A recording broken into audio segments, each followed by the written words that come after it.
have no formal A-levels, no formal degree, nothing like that. And it was an unmitigated disaster. The nature of franchises, and I have to be careful what I say. I think if I was to say I want to build a business to sell, I'd be bored. I wouldn't know what to do. On this week's Engaging Marketeer, I'm speaking with fellow agency owner Nathan Brown from Robus Marketing. Nathan started in the care sector and then ended up doing marketing for a care franchise. And now he runs an agency with people in different parts of the world doing digital marketing and website development, Facebook ads, Google ads, the usual stuff that agencies do for businesses all across the UK. So I'm going to be speaking to Nathan about how he started, how he scaled his business, and what his plans are for the future. I've done 3 podcast interviews this week already, I think. Is it 2 already? I don't know what I've done. And I've done 2 in-person talks somewhere. Yeah, I've done no work at all, really. It's all been, getting out and speaking to people. So is that your job with the agency? Pretty much, yeah. Okay. Yeah. Yeah, I have to do any physical work. I don't like it. It's how you grow an agency, right? So it is, yeah. I can't grow an agency if I'm building websites and doing, SEO stuff. I ain't got time for that. No, but you can't. So with Phil, actually, how do you grow a marketing agency? You don't grow a marketing agency with paid ads so much. Ironically, with Google ads and Facebook ads and that sort of thing, as effectively as building relationships. No, that's true, yeah, because building relationships will get you leads and referrals for free. Exactly. Whereas paid ads cost. The only downside is, of course, with the relationships, if it's an agency, that the relationships might be yours, not the agency's. That is the downside if you're looking to sell. Yeah, exactly. If you're looking to sell, you need to make sure that it's the agency that's always referred, so that when people are recommending you, they're not recommending you, Nathan. They're recommending the agency. Yeah. You don't want people to be personally in contact with you, to give your personal email and your phone number, and then everything goes through you. It's like, no, it's got to go through the team so that you can take yourself out of it. I did that years ago. My business cards don't have my phone number on anymore. Okay. And they don't have my email address on either. Because what's the point in emailing me? I'm going to lose it anyway. Just there's a funnel for this sort of thing. And depending what it is that somebody wants, would go to a different person. Yeah. So, yeah. Oh, definitely. Otherwise, you're a very profitable marketing agency. You're hoping to sell at a 5 times multiplier. It's suddenly not worth anything. No, yeah. Because the first thing that a buyer will do is, what happens when you leave? Yeah. Are the sales going to dry up, or are they going to continue? Does it work without you? Does it need you? And the worst case scenario is if I take you out of it, do I then have to get an MD and a sales manager to replace you? So 2 roles to replace you, you're looking at possibly 100 grand or more salary for those 2 people. Well, that's got to come off your profit then, which reduces the cost, the value of the business. So yeah, you need yourself to be out of it. Exactly. Out of it. Look at that. Well, we've started the podcast already. This is good. So let's just crack on, I think, with the way we've been going. Yeah, it's just seamlessly straight into it. So obviously you run an agency, but you haven't done that forever. What started you getting into this this marketing business that we all love and hate at the same time? Oh, gosh. So I have no formal A-levels, no formal degree, nothing like that. What, at all, or related to marketing? Not at all. I have no A-levels. Wow, okay, good. I actually used to work in the music industry. So now it all makes sense. Go on. Right. So live sound, so big events, Hammersmith Apollos, yeah, for a production company. That's what I studied. I did a BTEC, but it wasn't for me. Like the challenge with that is you go on tour for 3 months of the year. You're away from your family. It just wasn't what I wanted to do. So I took a year out, lived in Cape Town for a year, and then came back and I temped for a group of care homes, and that was kind of really my first step into marketing when I was. What took you from being a musician to temping in care homes? Well, very different avenues there. Yeah, I needed a job. It was I was temping as an admin assistant in a care home, right? In Lewisham, stops at Lewisham Hospital, but obviously as well as admin, payroll, all that kind of thing. Part of the role was show rounds when somebody unfortunately died, as people do in a care home. You have to replace them. And it was my job to manage the waiting list, manage the relationships with the local authority. It's the churn of clients, isn't it? It's the churn of clients. Why did that client leave you? Well, they died. So it's. You can't really do anything to stop that, Marvin, can you? Hopefully you can do some stuff to stop it. You can treat them a little better and make sure they last a little bit longer. But yeah, the natural churn of those things, it's not good. It's not good. Yeah. And I always say, like, the potted story is I got promoted every year. So it's a group of care homes. They got 5 care homes. So, the next year I took on responsibility for admin in 2 care homes and an admin assistant. I got a promotion. Then my manager left. And they said, do you want his job? I was like, yes, okay. So then I was responsible for all of the administrative processes, all of the waiting lists, all of the admissions, like occupancy. If you've ever worked with care homes, is a big thing. Like, what percentage occupancy are you really is what drives your success. And then they said, do you want to join the senior management team as like a non-exec director? It was far too, way overpaid for my young 22-year-old self.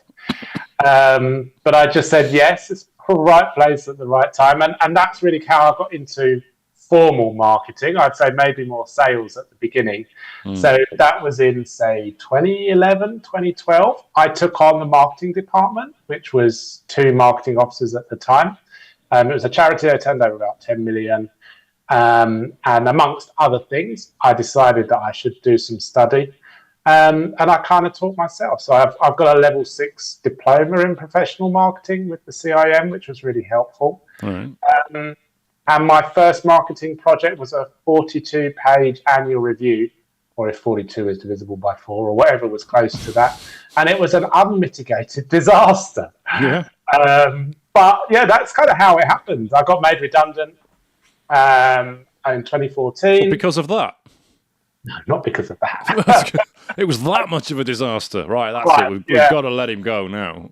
No, I had a lot of other responsibilities that are for a conversation for when we've got more time. And I basically made the whole marketing team redundant through that time and like rebuilt it and restructured it. Employed a manager who didn't work out and then had to get rid of her after a couple of weeks and this sort of thing. But wow, you've made a mistake if you're getting rid of somebody after a couple of weeks. I was just too green in marketing, I think. But sometimes being made redundant is like, at the time, can seem like a really bad thing. But when you look back on it, sometimes or often it's like a good thing that actually happened. So I was out of work for 4 months, 2014, and then I applied for so many jobs. And one of my challenges was, because my job title was business support director, and they were saying, well, why are you going for manager and officer roles? Because you're a director. But I wasn't experienced to be a director. But then I applied for director jobs and they're like, you don't have the experience. But I managed to get a job with a care company called Bluebird Care as a franchise. And I was the marketing manager for a guy who has like 5 offices in Kent, looking after that region. Full service, was just me. And like the whole comms thing from teaching myself Google Ads to strategy to design, that whole kind of one market. So that was for a guy that had 5 franchisees or 5 within he owned one franchise, 5 franchise offices. 5 franchise offices. Because it's not always common that franchises allow their franchisees to do their own marketing. It's often that the franchisor will do the marketing for them. The franchisees will pay for the marketing budget. So did you have a lot of freedom when you were at Bluebell to do what you wanted, or was there a franchisor saying, oh, no, don't do that, that's not within the brand guidelines? The nature of franchises, and I have to be careful what I say, is the franchisor is in control of the brand, and that is very important. And head office do their own marketing. Now, Bluebird Care is like top 3-5 market share in private home care in the UK. They've got like 250 offices. Oh. So they're quite big, but also you as a franchisee need to grow your territory. Yeah. So, there is a degree of, yes, head office is helpful, but also we're doing things our way because we need to grow our business. There is and we work with several franchises, the franchisor now, because I understand the dynamics and the, I'd say tension is probably the wrong word, but, the relationship between franchisor and franchisee, there is a push and pull there. Often the franchisee will say, well, the franchisor doesn't do anything for me. What is this campaign you said has got this many leads, or where were my leads? That kind of thing. Yeah. But yeah, that's how I really learned. And how I started the agency is basically they became my first client. So in 2017, in my annual appraisal was, what do you want to do when you're older, kind of question. And I thought it'd be interesting to start a marketing agency. And they were like, well, why don't we be your first client? So I was doing my kind of 9 to 5 with them, doing my job basically and invoicing it, learning how to run a limited company, how it all works. There's obviously a lot to learn there, even of that. He'd have friends who'll need a website, and I worked with a few other franchises. But I grew the business from there, and that's really where we went through business networking, working 6 a.m. till 8 a.m., going to work, coming back at 6 p.m., working till 1 in the morning, and then rinse and repeat 6 days a week. Yeah, it's hard, isn't it, at the start? But you do it because you love it, right? Yeah, you love it. Yeah. I'm right there with you. I've been doing it for 16 years. I'm not sure I still love it, but yeah, I'm sure I love it. I'm sure I do. You mentioned that you work a lot with franchises. Are they all UK-owned franchises? So we work with 3 main franchises, all based in the UK. All based in the UK. The reason I ask is we work with a big American franchisor with territories across the UK, Canada, Australia, and the United States. Okay. And we have worked with other UK-based franchises, and we've been to the National Franchise Exhibition in Birmingham and the NEC a couple of times. Very expensive to exhibit there. I think it was on this week, actually. Was it this week? I never want to go back. I hate doing exhibitions, but we might go into that later. But what I've found, I don't know if you found the same, with UK franchising, because franchising in the UK is not as established as it was in the US, because the US pioneered all of this stuff. UK franchises, in my experience, are more preoccupied with selling franchises to new franchisees than they are to helping the franchisees get leads and more business with the marketing. Their focus is primarily on sell franchises. Whereas in America, they seem to have a more overall approach that their franchisees, the more money they make, the more money the franchisor is going to make. So their priority seems to be on helping the franchisees get leads. What's your thought on that in the UK, being obviously very careful you can't say anything negative about any of your clients? Well, you know what? It's a fair point there, right? Because ultimately, the success of a franchise network is based on its growth. So yes, you want your franchisors to grow and develop their business because ultimately they pay you back a percentage fee that's going to be good for you. But actually, if you've got big shareholders and things, how else can you demonstrate the growth of your business? By adding new franchisors. So yes, there is a big push towards that. The franchises that we work with, they're actually quite good, at helping their franchisees develop their business. And so we've got 2 franchise networks that we manage all of the Google ads for. They're quite big spends. And the owner of the franchisor, it's a family sort of business, is very involved and really does care. And we are also, for another franchise network, we do all their Facebook ads and all their social media content directly with the franchisees. And then with other franchise networks, it's like we have exclusivity. So if they want Google ads, it comes to us as their preferred partner. Obviously, the franchisor can go off and do whatever they like, but we've got the knowledge and the experience and the account that shows the history. So, on that basis, maybe we've just been lucky, but that hasn't been my experience. I think when it comes to like Bluebear Care, again, are good at helping their franchisees. They had to rebrand. They are obviously a lot bigger. So there is a lot that does need to be done on the ground as well. But often what we find with the franchise networks that we work with is they will have a business development manager, either regionally or depending on their size, or nationally, that will work exclusively with the franchisors to help them develop their business. Because one of the challenges I find with franchises as a whole is there's two ways to start a business. You either do your own thing, and you kind of learn as you go, and you find your resources, and you find what works and what doesn't work, or you go, I'm going to go and start my own business. There's this thing called a franchise. It's like ready business out of the box. So often what I find is the people that will join a franchise might not, and it's not always the case, right? But might not always be maybe as seasoned entrepreneurs or driving it themselves. So maybe they don't have the experience. So there's a bit of both, really. But yeah, I mean, maybe we've just been lucky with the franchise networks. maybe. I'd agree. They are growing as well, which is good. I'd agree with exactly what you just said as well there, that most seasoned entrepreneurs would start their own business.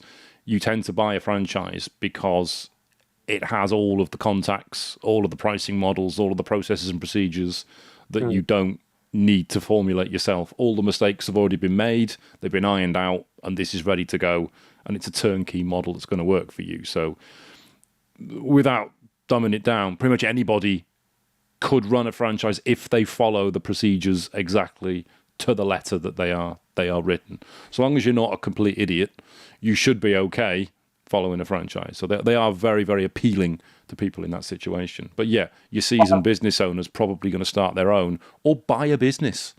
Yeah, exactly. Buy a business they can add value to. One of the challenges of working with franchisors compared to business owners is that kind of expectation of results as well. If you're going on your own, you kind of understand absolutely it's going to take a bit of time to work. With franchise networks, we tend to find there's like a slightly higher churn of clients, just because they might start. It might work. Like we had a client the other day, and we did some Google Ads for, and he was really happy with his results. But he looked at his numbers and was like, "Oh no, you're the one that I spend the most money on over the last quarter, so I'm going to pause it for 3 months." And you think, why are we doing this? Obviously, it's your decision, but this is a silly decision. But it's that kind of thing. That's not exclusive to franchises, to be honest. No, it's not, but it seems no. You seem to have a slightly higher churn. But the positive with the franchise is you get one client, you get multiple clients, which is we've got one like that at the moment. With it's a regular business, a regular small business. Their organic traffic is up something like 300%. Their inquiries are up. Their citations within AI are up. Their rankings are up. Everything about it is up. They're getting all the leads they could possibly want. Yet they're saying, "Oh, I'm not happy. No, we're going to go somewhere else where it's cheaper." It's like, what the hell are you doing? It happens. That'll be done. It happens. One thing I found interesting with franchises that the big bonus, the big benefit of a franchise is that everything's the same. The model's the same, the suppliers are the same, the processes are the same wherever you are. It's just picked up and plonked down in somewhere else. But from an SEO perspective, the big problem is everything's the same. Yeah. So the number of franchises that we've worked with have all had the same problem. Yeah. And that's that they pretty much have duplicate content on websites. They're basically templated turnkey websites, identical. Yeah. Have you found that problem with businesses you work with, and what have you done to solve it? So we don't currently really do SEO for any of the franchises that we work with, but we do. Oh my God. If you need someone, we do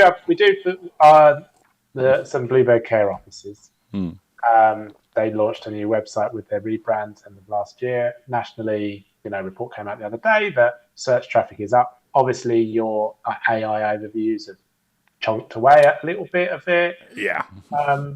Well, Google. But actually, what they did was this, because that whole duplicate content thing is an issue, right? And so you've got 50, 100, 200 franchise areas with their own microsites, with their own duplicate content. A few years ago, like before this latest rebuild, they started to address that with all of their service pages. Were all kind of, I don't know exactly how it works. It must be a huge web project, right? But they were central service pages that somehow had some clever URL structure that pulled in the header of the area that you were in and things like that. And that really helped with web traffic. Their new website has taken another step forward, but what we're looking at, well, we're almost 80% of the way there now, but building lots and lots of local pages. So home care in town, for example, there's 100 local pages we're building. Well, all of those have got unique content on. Yeah. And they're ranking quite well. So I guess the answer to the experience thing is, yeah, it is a problem, because that's ultimately that really helped with the rankings for the Bluebird Care site. Some of the other franchises that we work with, their microsites have the same content, but just the location changed, which is like a one, or it's not the best way to do it, but it does work. But ultimately, it works to a period. Yeah, having unique content is like more effort, but it's a bit of a slam dunk. And when we do SEO for clients now, we try and do 1,500, 2,000 words a page. That kind of thing. We used to do 1,000, but we're now doing even more, just so that we can get better results. We tend to, separate to the franchise stuff, SEO clients that we work with, we tend to get quite good results for them on their ranking side of things. Definitely. Yeah, it's interesting because it's a very similar experience to what we've had, where, let's say, the big client that we work with has got about 1,000 locations around the world, and originally they'd have all been identical. So every single month we go through and we create unique content for every single one of those franchisees, which is a lot. It's a lot. How many times can you rewrite the same thing more than once? But it can be done, and it does need to be done, because if it is all identical, Google's just going to see it and go, what a load of spam. Exactly. What a load of absolute repetitive spam. That's not going to work. But that's the franchise issue. That's the problem they've got. But it can be solved if they do it. But a lot don't. Yeah. A lot don't do it. Yeah. So what... when you first started your agency, where were you? I mean, physically, location-wise, where were you? In terms of numbers, was it just yourself, or did you bring people on board straight away?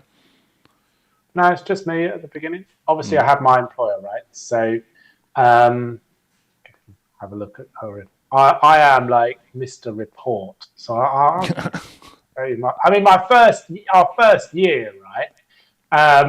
I think we had so.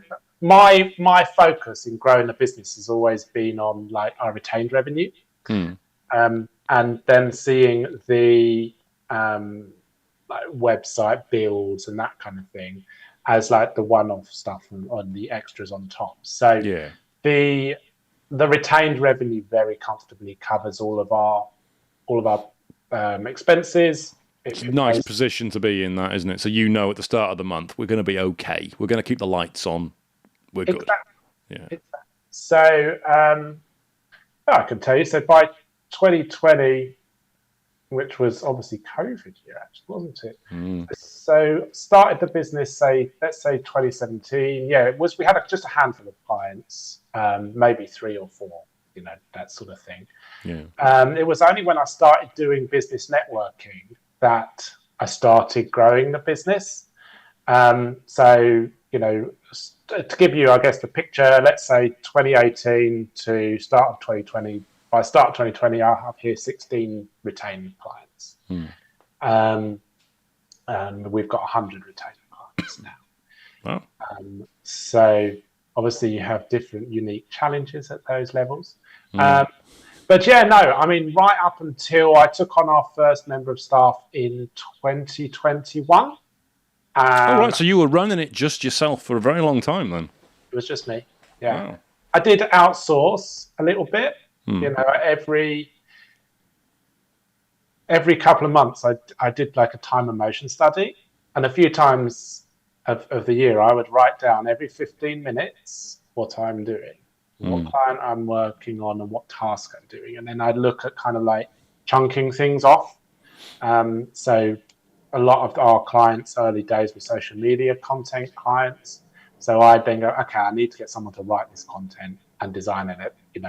That's kind of what I started outsourcing. Then I was like, okay, I need to track actually that this is happening. So I brought in an auditing process to make sure that was done. And we pretty much still follow that today. So when I brought on our first member of staff in 2021, was about September. I had 60 odd clients, and I was monthly clients, and that was just me. So yeah, but I was married, but I didn't have a child at the time. I couldn't do it now. I would go out for dinner with my wife, and I'd get home at 10 o'clock and do a couple of hours work. That's just how it was. And it was very difficult. The first couple of weeks, the first couple of months, just settling into that, it's really, really difficult on your kind of your energy, your whole approach. But then the trouble is, that's what you do. You just get used to it. Yeah. So yeah, I mean, I'm definitely one that's like, I only build a business based on very solid numbers. And I think so often, I'm sure you see it, Darren, you talk with business owners, like, how much profit did you make last quarter? Well, I don't know. They don't know their numbers. And I'm able to be quite confident in, for the next quarter, I already know pretty much what profit we're going to make, largely, give or take. Yeah. I know what my costs are going to be. So I can grow with confidence. But obviously the other approach is employ people at the beginning, you fart around not doing anything. What's the point in that? Well, that is the key, isn't it? If you're employing people, you can't fart around not doing anything. You have to get out there and basically feed them. You have to give them the work to do. So when you employed your very first person, what role was it? And were you clear on what you wanted? I'll tell you the story. Go on. So my first employee is a lady called Jen. She's still with us today. Well, so you got it right first time then? Yep. We didn't. We didn't. Go on. Well, my first freelancer I worked with, I went through a few freelancers. But no, Jen is like my right-hand person now. So she was a freelance web developer for one of my clients. She also worked for a national charity doing graphic design.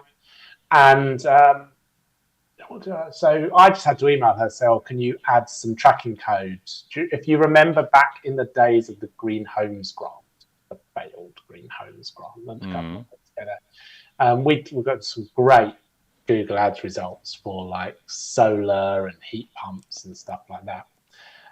So she had to add this tracking code. I was like, brilliant, okay, fantastic. And then I had a bit of design work I needed doing, and I was like, this is so last minute. Who can I ask? I'll ask Jen. And she did. So we kind of had that little relationship. We didn't really do web development at the time because I didn't have the ability to be able to do it. I'd done a few websites and lost a lot of money on them. But we did have a website like that we were ready to go live. Well, the partner that I was working with wasn't very reliable, so she helped with that. And it got to a point, Darren, I was like, it's so busy. I just sent her a WhatsApp message one day, and I was like, I don't suppose you fancy a job, do you? And she said yes. And I was like, shit, now what do Now what do you do? Yeah. So we had a conversation around what her role could potentially be. The first thing I needed help with was writing and designing social media content. So she came on board 3 days a week, September 2021. And quite quickly learned that she was great at graphic design, but writing, no. And I'm sure, as you know, you don't find a good designer that's also a good copywriter.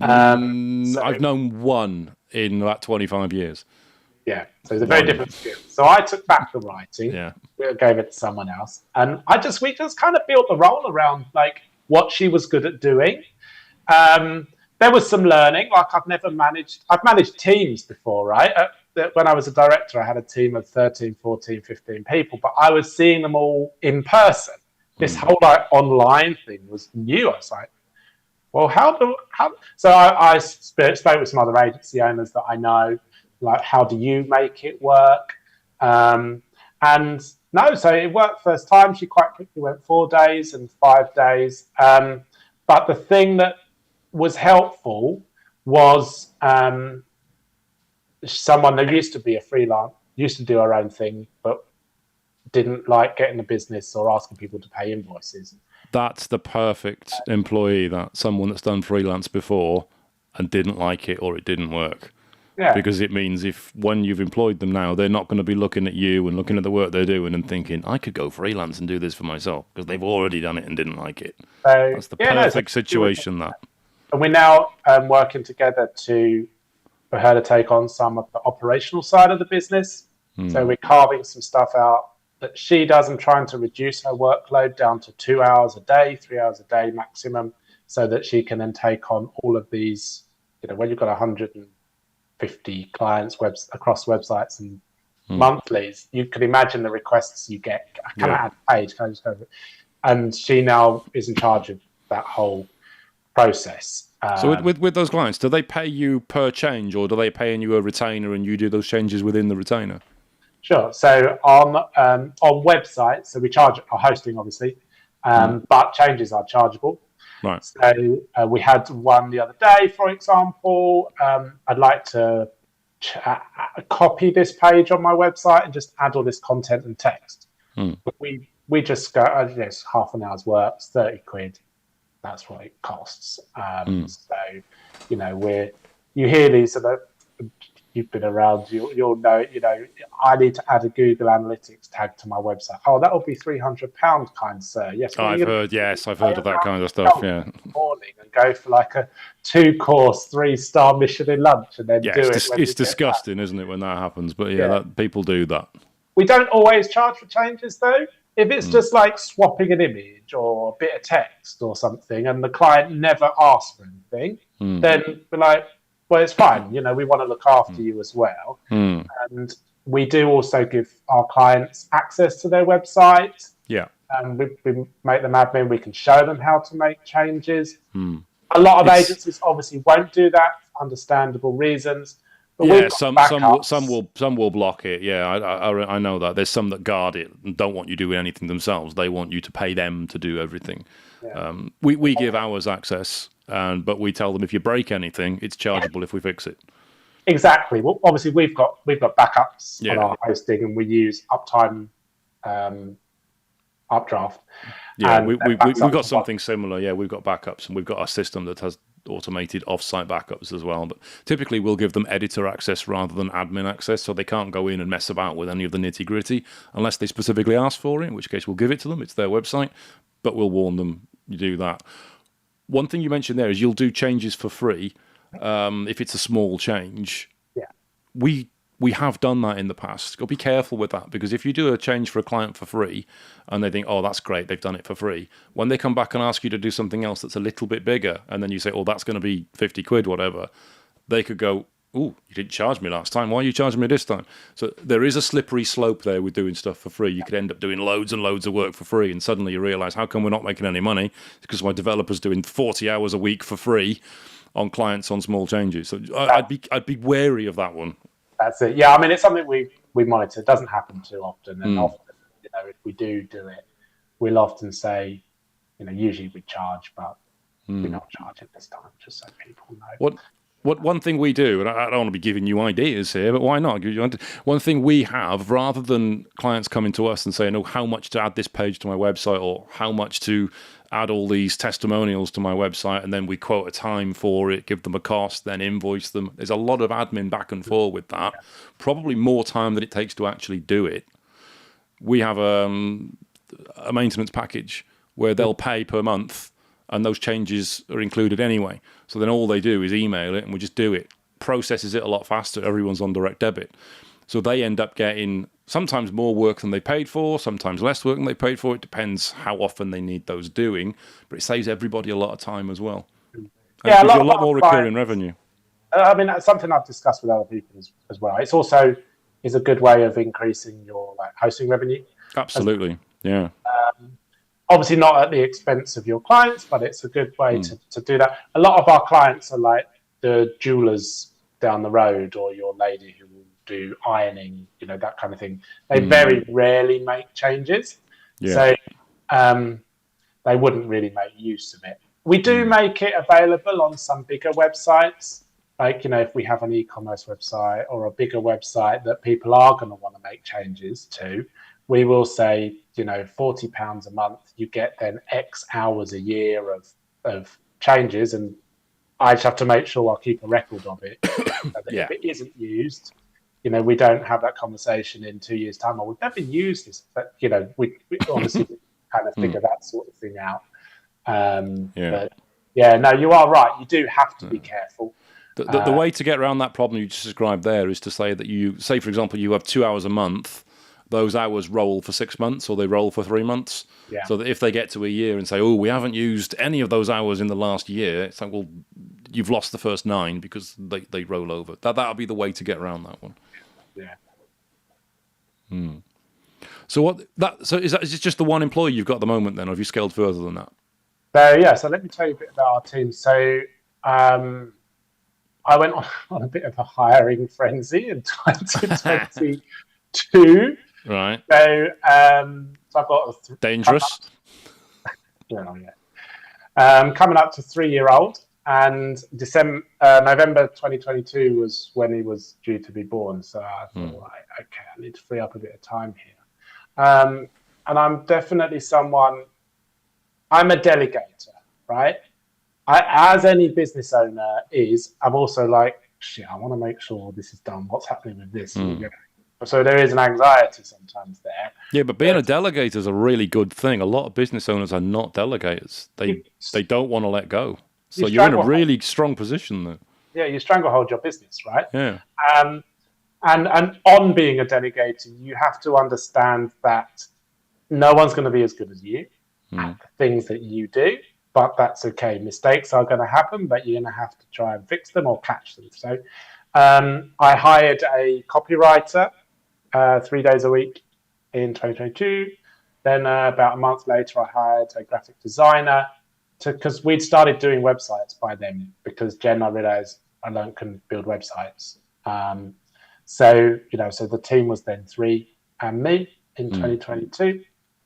And then a little boy came along, and that was really helpful because when he was born, I was able to take 2 days a week off to spend with him and just push stuff to the team. And then I next hired in end of 2023, October. I was realizing I was doing a lot of admin, right? So we had a new client. I was doing the contract. I was doing this auditing. I was, all these sorts of things. And it got to a point where I need to try and get some help here. So I hired it was an executive assistant. The title was at the beginning. We changed it to operations assistant. So we got now a full-time operations assistant. So we're a team of 1, 2, 3. Oh, also I hired another graphic designer because our social media clients have grown. So I needed a graphic designer. So end of 2023, we were me plus 4. Right. Our graphic designer I hired on a 3-month contract just because I was like, we're okay now, but I'm a little bit nervous. I don't want to commit just in case down the line. I know, we've got 2 years to say it didn't work, but I didn't really want that. And he's still with us today. Right. And then we stayed like that until the start of 24, when I took on a Google Ads client, realized I needed some help there. So I then hired again. So we're a team of 5. So I hired a Google Ads person. So you took on a Google Ads client and then hired a Google Ads person straight away. That's ballsy. Well, I can do Google Ads. So it was more like I just needed someone to implement the stuff that I'm telling them to implement. Just didn't have the time to create. Because it means, though, really, you need to be then selling more Google Ads clients. Well, but it's a work long term. The thing is, Darren, I had about 10 or 15 Google Ads clients already that I was doing the reporting for and things like that. Right, okay. So you So, just yeah, took on one new big client and you thought, right, we better get somebody in to look after. Right, okay. exactly. So we were a team of 5, and then I hired a marketing manager as well. The end of last year, full time. One of our staff left earlier on in the year. So we're now, so as of today, it's me. I've got Jen, who's our client executive and taking on the ops stuff. I have a graphic designer who's 4 days a week. We have a graphic designer who had a baby a year ago, and she's now going to be staying at home to look after the little one. So she's not coming back, but we're not replacing her. We've just increased hours to kind of cover that. I have a marketing manager, our ops assistant, and our Google Ads person. So I've lost count, but it's like 5 or 6. Five or six. Yeah. So long as you know how many there is when you're doing payroll, that's all that really matters. Yeah. Mixture of UK based and in the Philippines. I was going to ask. Yeah. So are these all remote or are they in an office? They're all remote. They're all remote. Which we use Teams. Always have Teams open. I have a chat with everybody, and we have like a team chat. And we've got a really good culture between us all. And so do you do physical meetups at any point? Never done it. I was going to do a team building a couple of years ago. I was going to do like a clay pigeon shooting. We were all going to meet in Birmingham, which was kind of in the middle. And then one of the team was expecting, and I thought, well, maybe that's not a good idea to do. But now I have 2 members of staff in the UK, so Jen, our client exec, and a designer, and then 3 in the Philippines. So it's a little bit difficult for us to all meet up. But what we do is we do like birthday presents, we do work anniversary gifts. Even in the Philippines, Baron, our executive assistant, if it's somebody's work anniversary, I send them some money, and they go and they buy a gift and put it in the post and post it to them. That kind of thing. So, but yeah, I don't know how we've achieved it to have such a good culture, but I guess I'm just lucky. I don't think it's luck. I think you work at that. So with all of these people that you've got working with you now, the temptation for a lot of people in your position is just to keep doing more of what you're doing. Keep doing Google Ads yourself. Keep doing websites. Keep doing content. What do you actually do, though? That's a good question. I'm asking myself that, man. Well, I ask myself what I do, and it's mostly nothing. So I'm just curious what you do. So I do all of the sales. My job in the business is sales and marketing. That's what I should be doing. That's what you should be doing. Well, but what are you doing, though? I should be. So largely, I do a little bit of everything. Like, I have a few social media clients I look after. I client manage everybody. Well, so do you still do social media yourself then for clients? Several. I'll write 8. I write 8. Right. It's more like where we're doing consultancy kind of level social media, where it needs my input rather than like at the level of one of the team. Right. So you're not necessarily logging into clients' Facebooks or into Hootsuite or whatever and writing posts yourself. Yes. Yeah. You are still doing that. For about 8 clients. Yeah. Right. Okay. But work with them on their strategy. Okay. At the moment, I do all of our website wireframing and manage all of our website projects. That's something that like every quarter we're handing stuff over to Jen. The plan was for by now, because we started it about 2 months ago, each service almost. So you suddenly realize how much is in your head. We do have processes, but like every process we've realized is like 70% there. Then I'm holding the strings together, or it takes a little bit of time. You realize as a director you can do 14 hours of a human's work in a day because you know how it works. You work fast and really efficiently, and suddenly you're like, shit, like How's this? So so she will be taking that on eventually. I'm doing The that. best way to test the process is to actually use them. Yeah. Oh yeah. No. Exactly. Follow them and see if they fall down. Yeah. That's. We need to make sure they exist first. This is Yeah. what I'm learning. And that everybody is using them all the time, and they're not going off and doing their own thing and ignoring them. That's where things go wrong. Yeah. So as I say, that's a little bit of everything, But I have a heck of a lot of client meetings. I spend a lot of my week speaking with clients, having meetings with clients, talking about their service. I'll look if I look at my diary from Wednesday, for example. I've got I had a meeting with someone. Actually, this was a Robus marketing meeting to talk about our email marketing plan. We then had a review with one of my clients for their social media. And then I had a sales call with a new franchisee that we're going to be working with. So that's the kind of stuff I do. Next week I've got a mixture of desk time. I'm meeting a business coach. I'm also meeting a life coach that I'm potentially going to start working with to improve my kind of overall, stop the wild ups and downs that you get as a business owner. To improve your work-life balance and focus on yourself. That's the kind of thing. Yeah, so it's a lot of kind of management stuff that I do. But there is still admin bits and bobs that I'm doing. Yeah. I think you can't get away from that sometimes. You want to try. You want to try and get away from the social media because that's nitty-gritty that really someone else could be doing. The other thing is do the stuff you love. Yeah, I was about to say, if you love it, if you really enjoy it, then there's no harm in keeping it. So I still do video editing every now and then because I actually like it. Yeah. It's time consuming and there's other people that can do it, but I do enjoy it. Yeah, there's a couple of clients, like an architect, for example, that we work with, and I find her work fascinating. I just really enjoy sharing the inspiration that she sends over, architectural inspiration, or like Remembrance Day.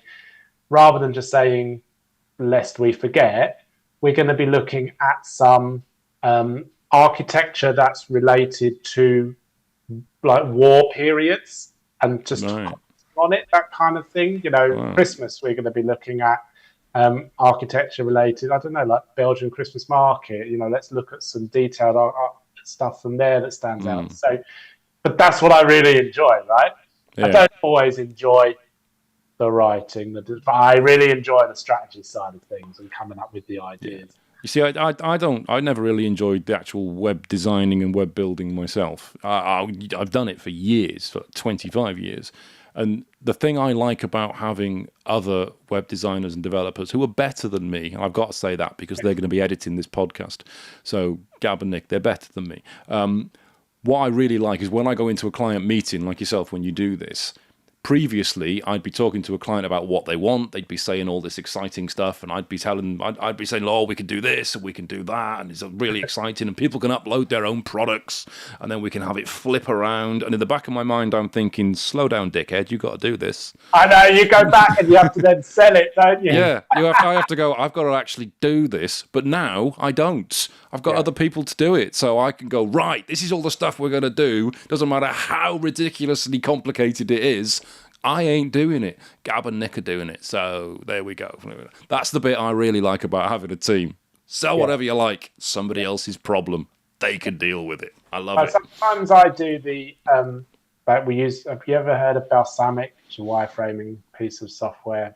Yes, I have. I've not used it myself, but I have heard of it. Yeah. So we do like Balsamic wireframes, and then we do a Figma, and then it goes onto the build. So our process is depending on the client. Like, again, it just depends on who the right fit within the business is. Either me or my marketing manager to do something. I had a client that was a healthcare client. I had to do the sketches for each page, just because working with transforming GP surgeries or like access triage is quite complicated, and I have a healthcare background, so I know the terminology.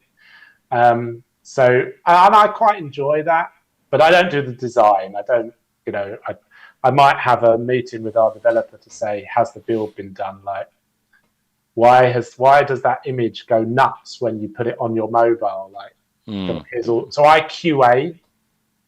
So I'll do the layouts, manage the delivery, and do the QA. Long term, I'm going to do none of that. It's just short term.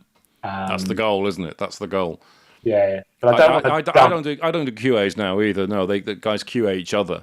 But once a month, I'll look at the sites that have gone live just to see if I can pick up anything that needs changing. And 90% of the time, no, I don't, which is great. I don't need to see anything. What's your plans for the future? Your plans for future growth? Because we're almost running out of time now. So just want to know what you aim to be for the agency. Yeah. So it's a funny one, really, because I love what I do. And I think if I was to say I want to build a business to sell and retire at, in my 40s, which realistically I could do, I'd be bored. I wouldn't know what to do with myself. Yeah. But I also don't want for the next 20 years to be involved in the day-to-day delivery of services. So I'm trying at the moment to use systems and processes and people and technology. Next year is about AI, for example. How do we leverage that to optimize the service delivery so that largely just happens, and I don't have to think about it too much. Maybe I have an ops meeting a couple of times a week. But what I then want to be doing, I want to be meeting with clients and the architect, as an example. I want to be coming up with the ideas. I like the strategy. I like sitting in meetings, and like you said, we could do this. It could flip around. I want to be doing that, and I also want, in the long term, to be doing more speaking, training, networking, because I think that's a good way to grow a business, but that's also something that I enjoy. So the next 10, 15 years plan is just to do more of that and grow the business at the same time. I don't want a massive team. I'm quite happy with the team, the size that we have. I don't want to be a manager. I haven't grown a business to be a manager. Ironically, I am a manager. But until you hire a manager, in which case you don't need to be a manager. I know, but then you have to pay them, then you have to grow, don't you? That's the problem. Yeah, but that needs to be factored. I mean, I don't manage anybody. I'd be rubbish at it. So that's where I want to get to. I want to get to something that ticks along nicely, that I can be involved in, that I still enjoy doing, but a couple of days a week working on my personal brand, but you know what I mean. Yeah, I know what you mean. Doing stuff like this. Exactly. Like yeah. So you are part of my future plan, Darren. And that sounds ominous. Okay. The delivering of presentations and things is ultimately the same in my mind as coming up with the ideas. This thing can flip around, and that you're having the conversation with people that care.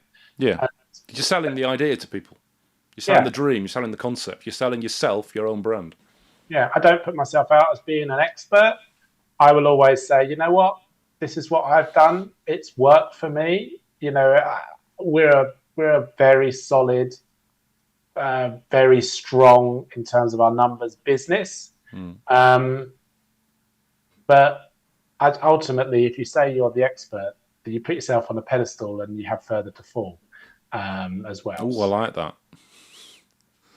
I like that. Put yourself on the pedestal, you have further to fall. That's it. So as a final point, Nathan, anyone listening to this thinking, I love the sound of this, I want to work with them, I want to get in touch, I want to find out more about franchising, for example, on marketing for franchises, or I am a franchisor and I want to work with Nathan, what's the best way for them to get in touch? Check out our website, which is Robus, ROBUS, marketing.com, or drop me an email at hello@robusmarketing.com. And we'll help you out. And I'll always have a chat. First of all, my approach is always make sure people spend their money in the right way, rather than spending it thinking they're going to get results and then be very disappointed 6 months later. That sadly you hear all too often. You do indeed. Nathan, thank you very much for being a guest on the Engaging Marketeer podcast. Thank you. No, you're very welcome.